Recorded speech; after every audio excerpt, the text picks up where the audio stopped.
Hello, my dear friends. I'm Professor Wayam Khan, and in today's video, we are going to study the metallurgical microscope. So, this is a part of your practical, and we are going to discuss about this microscope very briefly.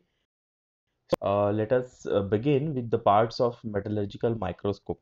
So, before proceeding to metallurgical microscope, let me clarify what is the difference between your general microscope or the microscope that is used in your zoology lab or in your botany lab. So this metallurgical microscope is specially made for study of metals. So that's why the name is metallurgical microscope. Okay. So in your general microscope, the parts that we study are say biological cells, or you can say plants, or any blood sample, or any tissue, any cell of a body, right? So in this metallurgical microscope, we only study about the metals. Okay. So what is the basic property of a metal? The basic property of a metal is that they are shiny. Okay. वो shine करते हैं, metals कैसे रहते हैं, shiny रहते हैं, reflective रहते हैं. So this metallurgical microscope is also based on the principle of reflection. Okay, उसका हम principle आगे study करेंगे, but let us पहले discuss about the parts. So ये जो फिगर आप देख रहे हैं, इसमें एक मेटलर्जिकल माइक्रोस्कोप दिखाया है. इस मेटलर्जिकल माइक्रोस्कोप में अलग अलग पार्ट्स है. जैसे कि इसमें आप देख सकते हैं कि एक स्टेज है. ये जो स्टेज है, ये स्टेज जिसके ऊपर हम हमारा मेटल का सैंपल या मेटल का पीस रखेंगे, जिसको हमको माइक्रोस्कोप में स्टडी करना है. हम माइक्रोस्कोप का पर्पस क्या है कि हम जो माइक्रो स्ट्रक्चर है किसी मेटल का या किसी भी अलॉय का, हमको जब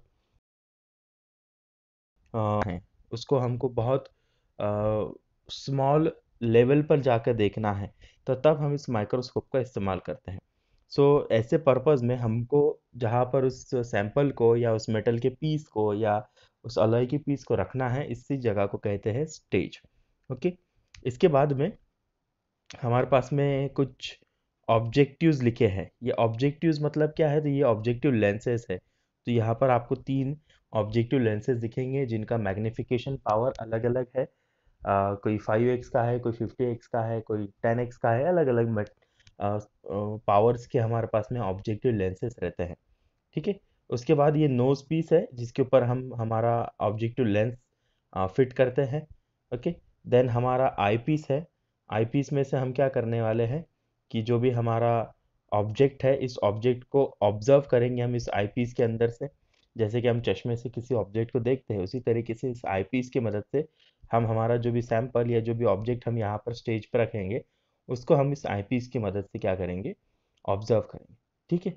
इसके बाद में हमारे पास में है ट्राइनोक्यूलर व्यूइंग हेड. मतलब ये व्यूइंग हेड जो है ये रोटेट होता है, इसके लिए इसको नाम दिया गया है ट्राइनोक्यूलर व्यूइंग हेड. इसके बाद में यहाँ पर ईपी फ्लोरोसेंट इल्यूमिनेशन का असेंबली लगा है, जिसके अंदर एक फ्लोरोसेंट बल्ब है या लाइट सोर्स जिसको आप बोल सकते हैं. ये इल्यूमिनेट करता है, यानी ये जलता है. इसका रोशनी हमारे ऑब्जेक्टिव्स या अ, हमारे जो मेटल के पीसेस है या जो हमारा सैंपल है इसके ऊपर गिरने वाले हैं. इसको एक मर्क्यूरी लैंप हाउस से जोड़ा गया है, मतलब जिसके अंदर हमारा एक मर्क्यूरी लैंप रहेगा. ओके. इसमें हम जनरली मर्क्यूरी लैंप यूज़ करते हैं. ओके. क्योंकि उसकी जो वेवलेंथ है वो हमारे मेटल्स के लिए सूटेबल है, इसलिए यहाँ पर मर्क्यूरी लैंप का इस्तेमाल किया जाएगा. ये डाउन लैंप हाउसिंग है, मतलब यहाँ से सभी चीज़ पावर की जाएगी. हमारे मर्क्यूरी लैंप इलेक्ट्रिसिटी वगैरह सप्लाई करना, ये सब चीज़ें यहाँ से की जाएगी.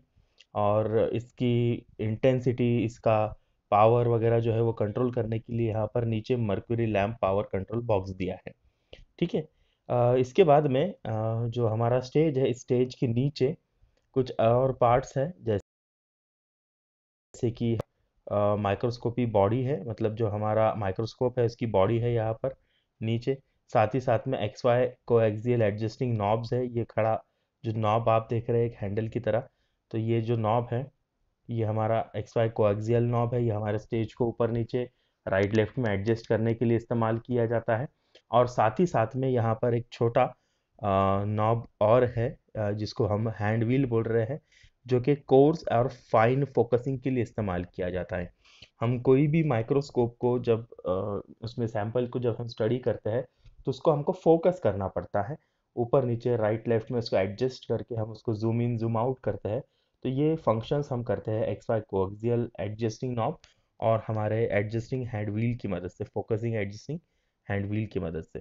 तो कोई भी एक सैंपल इसके ऊपर रखा जाएगा, यहाँ पर आप आईपीस में से उसको ऑब्जर्व करेंगे। उसको अगर हमको क्लैरिफाई करना है तो हम ऑब्जेक्टिव लेंसेज को रोटेट कर सकते हैं इस नोज पीस की मदद से। एक रिवॉल्विंग नोज पीस रहता है, ये रिवॉल्व होता है, घूमता है, जिसकी मदद से हम उसकी पावर, मैग्निफिकेशन पावर चेंज कर सकते हैं। जैसे कि आप एट ए टाइम एक सैंपल 3 अलग अलग पावर्स के लेंसेज से देख सकते हैं। मतलब आप 100x की पावर से देख सकते हैं, 500 से देख सकते हैं, या 50x के पावर से भी देख सकते हैं। सो ये हमारा 3 जो भी ऑब्जेक्टिव लेंसेज है, ये नोज पीस की मदद से हम रिवॉल्व कर सकते हैं। जब आप जो चाहे वो पावर आप वहाँ पर सेट कर सकते हैं। उसको फाइन ट्यूनिंग के लिए आप इस course and fine focusing adjusting hand wheel का, जो यहाँ पर व्हील दिख रहा है, इसका या इस नॉब का इस्तेमाल आप कर सकते हैं। ठीक है। और जो भी हमारा मर्क्यूरी लैंप है, इसकी पावर को कंट्रोल करने के लिए यहाँ पर ये पावर का बॉक्स दिया है। तो कैसा करता है वर्किंग, ये तो हमने पार्ट्स देख लिया। वर्क कैसा करता है या प्रिंसिपल ऑफ वर्किंग कैसा है हमारे ऑप्टिकल मेटलर्जिकल माइक्रोस्कोप का, हम वापस से बोल रहे हैं कि ये स्पेशली बनाया गया है मेटल्स के लिए। इसके अंदर आप बॉटन, हमारे जो बॉडी के सेल्स है या जो प्लांट्स है, उनको हम स्टडी नहीं कर सकते। ठीक है। इसमें हम क्या स्टडी करते हैं, मेटल्स को। तो मेटल्स की खासियत मैंने आपको थोड़ी देर पहले बताई कि वो है रिफ्लेक्टिंग, मतलब शाइनी रहते हैं, चमकते हैं, रिफ्लेक्ट करते हैं। लाइट अगर उन पे गिरी तो उससे रिफ्लेक्शन प्रोड्यूस होता है। तो इसी प्रिंसिपल ऑफ रिफ्लेक्शन के ऊपर ये हमारा मेटलर्जिकल माइक्रोस्कोप वर्क करता है। तो इसका वर्किंग कैसा है, तो इसका वर्किंग कुछ इस तरीके से यहाँ पर डेमोन्स्ट्रेट किया गया है फिगर की मदद से। ये देखिए, ये हमारा आई पीस है, जिसके अंदर से हम हमारे यहाँ पर आई रहेगी, हमारी आँख रहेगी। ओके। इस आई पीस में हम हमारी आँख को क्या करेंगे, यहाँ पर हमारी आँख रहेगी, और यहाँ से इस आई पीस की मदद से हम क्या करने वाले हैं, हमारे ऑब्जेक्ट को, मतलब हमारे स्पेसिमन को ऑब्जर्व करने वाले हैं, जो कि यहाँ पर नीचे दिया है। ठीक है। सो कैसा रहता है वर्किंग, देखो लाइट सोर्स हमने इसके अंदर इस्तेमाल किया है, मर्क्यूरी का लाइट हम यूज़ करते हैं जनरली। तो ये मर्क्यूरी लाइट क्या रहता है कि हम एक लाइट सोर्स से, सॉरी, हम एक लाइट सोर्स से क्या करते हैं, इस कंडेंसिंग सिस्टम की मदद से, मतलब हमारे लेंसेस ही रहते हैं, इन लेंसेस की मदद से क्या करते हैं कि जो भी लाइट सोर्स है या जो लाइट है, ये लाइट हम इंसिडेंट करते हैं हमारे स्पेसिमन के ऊपर। मतलब हम यहाँ से लाइट सोर्स से लाइट लाइट लेंगे, और ये लाइट हम इंसिडेंट करेंगे स्पेसिमन के ऊपर। ठीक है। सो लाइट सोर्स और स्पेसिमन के बीच में हम एक 45 डिग्रीज के एंगल पर एक प्लेन ग्लास रिफ्लेक्टर लगाते हैं। मतलब जो हमारा ये सिस्टम दिख रहा है ना, ये वाला जो सिस्टम है जहाँ पर हमने ईपी फ्लोरोसेंट इल्यूमिनेशन लिखा है, सो यहाँ पर इस पूरी पूरे असेंबली के अंदर एक ग्लास रिफ्लेक्टर लगा है। ओके। एक प्रिज्म की तरह वो ग्लास रिफ्लेक्टर रहता है, जो कि जो लाइट सोर्स से आने वाला लाइट है, इसको क्या, ये पार्शल रहता है। मतलब इसमें जब लाइट इंसिडेंट होंगी तो रिफ्लेक्ट भी होती है, और क्या बोलेंगे, रिफ्रैक्ट भी होती है, मतलब पास भी होती है। ठीक है। सो लाइट सोर्स से जो भी लाइट आएगा, ये हमारे प्लेन ग्लास रिफ्लेक्टर के ऊपर इंसिडेंट होगा। इसको 45 डिग्रीज में हम रखते हैं, जिसके ऊपर से जो लाइट आएगी वो रिफ्लेक्ट होके जाती है हमारे स्पेसिमन के ऊपर। ओके। जहाँ पर हमने ऑब्जेक्टिव लेंसेज का इस्तेमाल किया है। ओके। सो ये स्पेसिमन के ऊपर क्या होती है, कोइंसिडेंट होती है। मतलब स्पेसिमन के ऊपर या स्पेसिमन का जो भी स्ट्रक्चर रहेगा उसके ऊपर वो लाइट क्या होगी, इंसिडेंट होगी। अब ये हमारा जो स्पेसिमन है वो क्या है, मेटल है, इसलिए ये क्या करेगा, जो आने वाली लाइट है इसको क्या करेगा, रिफ्लेक्ट करेगा। मतलब ये वापस लाइट क्या होती है, रिफ्लेक्ट होती है towards the plane glass reflector, ये हमारे ऑब्जेक्टिव से पास होती है वापस से।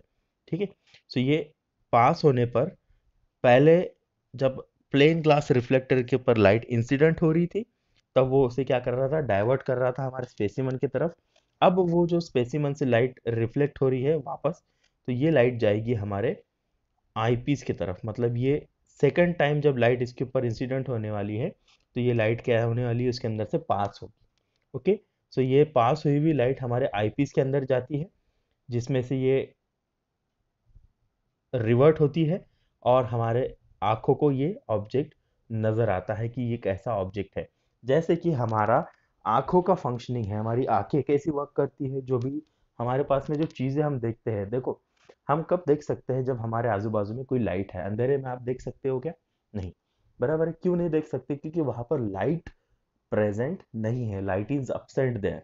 बराबर है। तो हमारी मेन आंखें कैसी काम करती है कि जब भी कोई ऑब्जेक्ट के ऊपर कोई लाइट गिरता है, ओके, तो वो लाइट हमारे आंखों में रिफ्लेक्ट होके वापस आता है। मतलब पहले वो ऑब्जेक्ट के ऊपर टकराता है और उस ऑब्जेक्ट से हमारे तरफ आता है। ठीक है, इसलिए हम उसको क्या कर सकते हैं, देख सकते हैं, किसी हुए ऑब्जेक्ट को हम ये इस तरीके से देखते हैं जनरली। ओके, सो जब अंधेरा रहता है, तो अंधेरे में तो ना कोई ऑब्जेक्ट के ऊपर लाइट गिर रही है, ना किसी तरीके का रिफ्लेक्शन हो रहा है, इसलिए हम अंधेरे में कुछ भी चीज़ या कोई भी चीज़ नहीं देख सकते। आया ध्यान में? सो इसी तरीके का वर्किंग कुछ यहाँ पर मेटलर्जिकल माइक्रोस्कोप में हो रहा है। लाइट हम इंसिडेंट कर रहे हैं स्पेसिमन पर, स्पेसिमन से वो आईपीस में आ रही है, और आईपीस से हम क्या कर रहे हैं, उस चीज़ को देख सक रहे हैं। ठीक है। अब इसमें सबसे इंपॉर्टेंट पार्ट जो है वो है हमारा ऑब्जेक्टिव लेंसेज। तो ऑब्जेक्टिव लेंस जो है, या ऑब्जेक्टिव लेंसेज जो है, इसका काम क्या रहता है, इसका प्राइमरी काम ये है कि जो स्पेसिमन है, जो भी हमारा स्पेसिमन है, इसकी प्राइमरी इमेज तैयार करना। मतलब जो भी लाइट हमारे स्पेसिमन के ऊपर गिरेगी, तो ये जाके रिफ्लेक्ट होगी ऑब्जेक्टिव लेंस में, और ये ऑब्जेक्टिव लेंस उसको क्या करता है, रीड करता है, या एक तरीके का उसको मैप करता है, इसको उस लेंस के अंदर हम वो देख सकते हैं। ठीक है, सो ये जो भी स्पेसिमन रहेगा, उसकी जो भी प्राइमरी इमेज है, वो सबसे पहले तैयार होती है ऑब्जेक्टिव लेंस में। कई बार ये क्वेश्चन पूछा जाता है हमारे कॉम्पिटिटिव एग्जाम्स के अंदर, कि ये ऑब्जेक्टिव लेंस है, इस ऑब्जेक्टिव लेंस का फंक्शन क्या है, या पूछा जाता है कि the first image that is observed in any microscope is observed in, तो उसका आंसर है ऑब्जेक्टिव लेंस में। ठीक है, सो जो मेजर फंक्शन है ऑब्जेक्टिव लेंस का is to collect the maximum quantity of light coming from any point of the specimen. जो भी लाइट स्पेसिमन के ऊपर गिरने वाली है, इसको कलेक्ट करने का काम क्या करता है, इसको कन्वर्ज करने का काम क्या करता है, हमारा ऑब्जेक्टिव लेंस करता है। Okay, so the ability to collect light is determined by its numerical aperture. मतलब उसकी जो वैल्यू है वो न्यूमेरिकल एपर्चर में हम गिनते हैं, एपर्चर में गिनते हैं, और इसका जो सिंबल है वो हम Na है, और जिसको हम लिखते हैं म्यू साइन अल्फा। ओके, सो Na मतलब क्या है, आपका numerical aperture of objective lens, मतलब एक किस्म की उस लेंस की पावर है। ठीक है, और म्यू क्या है, उसका रिफ्लेक्टिव इंडेक्स है। ओके, मीडियम का रिफ्लेक्टिव इंडेक्स है between the specimen and objective lens, और अल्फा है उसका half of angle the most oblique rays entering front lens of the objective. जो फ्रंट लेंस पर आने वाली रेज है, उसका हाफ एंगल ये अल्फा रहता है। ठीक है, so numerical aperture of objective lens increases mu and alpha. जैसा जैसा अपर्चर बढ़ता जाएगा, वैसे वैसे म्यू और अल्फा क्या होता है, बढ़ता जाता है।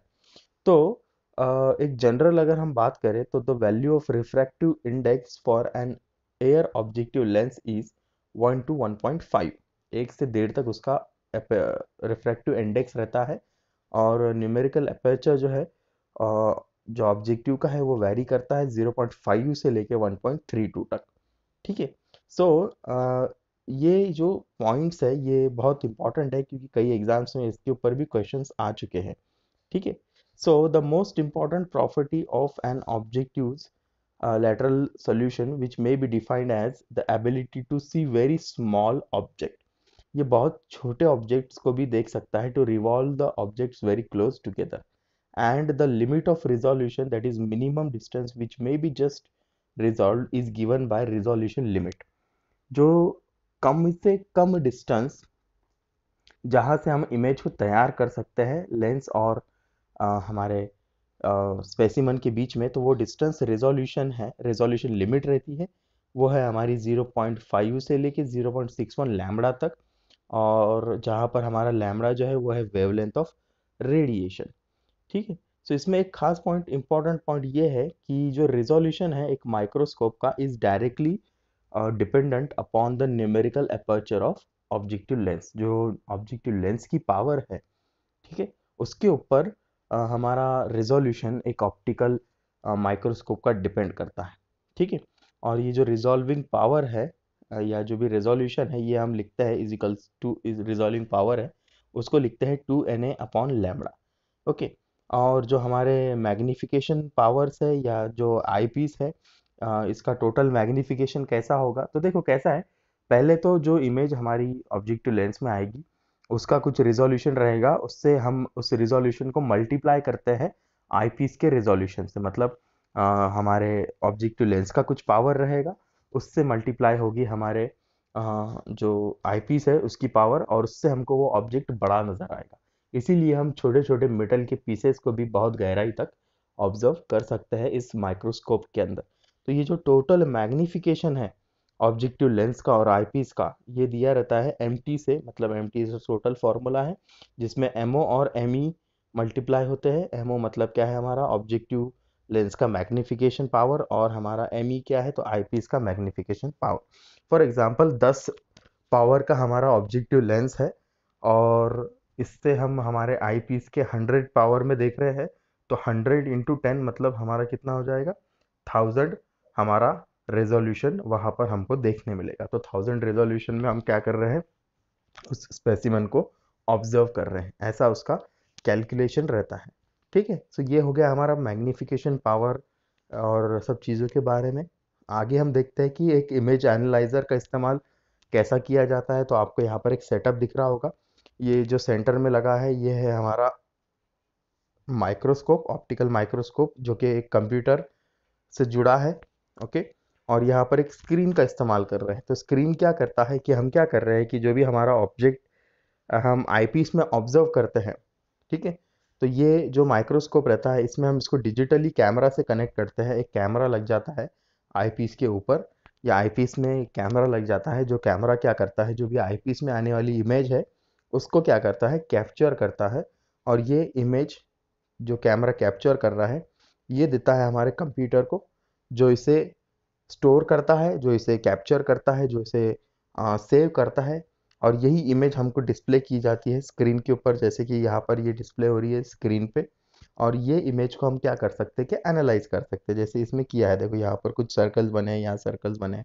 तो हम उसको आईपीस में देख देख के, बार बार देख देख के स्टडी करने के बजाय हम क्या करते हैं, उसको एक बार कैप्चर हो गई वो इमेज, तो उसको आराम से बैठ के कंप्यूटर के ऊपर और जूम करके